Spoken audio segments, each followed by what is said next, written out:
So a new interview with Julian Casablancas dropped overnight, and it's probably the most insightful and candid one he's done in a long time, in my opinion anyway. It's on the Voidz YouTube channel, and I'll put a link to it in the description. It's only 8 minutes long, but there's some really interesting questions and some very candid answers. I was only recently discussing with someone how I thought Casablancas took the Voidz a lot more seriously than he does the Strokes nowadays, and he's pretty much confirmed that in this interview. Is there any way that your prior band, the Strokes, could have evolved into the Voidz? Coulda, woulda, shoulda. The Voidz and the Strokes exist in parallel dimensions now. Yeah, I think the Voidz now is the energy that I used to put in, and the love and the care and the sweat and the tears,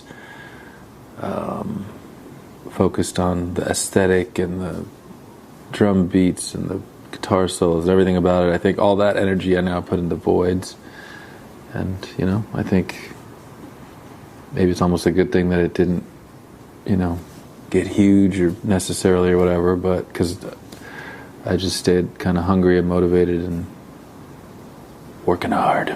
It's really interesting to hear him say that, and that's why I've been much more intrigued to see what the Void's next move is, rather than the Strokes, as clearly Julian's passion lies with the former. I'm not saying I don't think he's passionate about the Strokes anymore, but he's clearly a lot more hands-on and focusing on the detail when it comes to the Void's. It's also interesting to hear him say that he's glad it hasn't become massive, which you assume can only have a positive effect on the music. Although I do remember when I saw them live on the last UK tour, that he said he wishes he could play the Void shows anonymously with a bag over his head.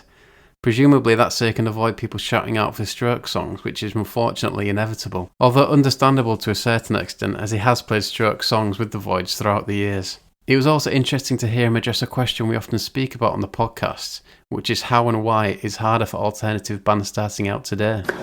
So it's tougher for the indie bands to make the kind of money that they used to. Does that discourage them from forming? You've got to be up against rolling against the current, if you will, if you're an indie band. Yeah, I mean, I think artists will always, do their thing, but I think it definitely discourages touring. The way you have to tour to make money can be pretty, unpleasant nowadays if you're a smaller level band. So it discourages some aspects, but I think, and a lot of bands break up probably prematurely because of it, because of the unsustainability. So yes and no. He also went on to talk about the Matt Healy feud, as the interviewer put it, but he basically says he didn't care, and fair play to him. The new song from the Voidz, Flexicist, is really good and maybe more accessible than some of their previous output. The extended video with Matt DeMarco as the Devil is definitely worth watching, as are all their recent videos they've been putting out on their YouTube channel. See episode 3 with Geardo. But what do you make of it? Are you excited to see what the Voidz are doing, or is it all about the Strokes for you still? Or maybe neither? Have your say in the comments.